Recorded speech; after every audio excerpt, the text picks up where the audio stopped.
মসুর ডাল বানালাম ধনে পাতা রসুন পেঁয়াজ দিয়ে। মসুর ডাল হয়ে গেল, এটা কমপ্লিট।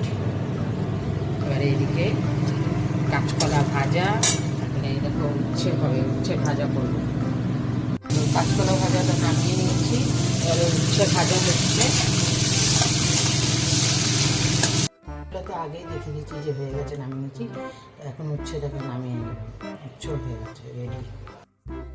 ভাত হয়ে গেছে, আগে ভাত বানিয়ে নিয়েছি আগের থেকে। তবে দেখো তোমাদেরকে তো দেখালাম কাঁচকলা ভাজা, উচ্ছে ভাজা, আর এখানে এই যে ডাল বানিয়েছি, আর এটা হচ্ছে আমলার চাটনি বানিয়েছি। খাবার খেতে এখন বসে গেলাম। দেখো সব কিছু, এটা আমলার আচার, এখানে কাঁচকলা ভাজা, এখানে উচ্ছে ভাজা, এই যে ডাল। আগে উচ্ছে ভাজা দিয়ে ভাত খাবো।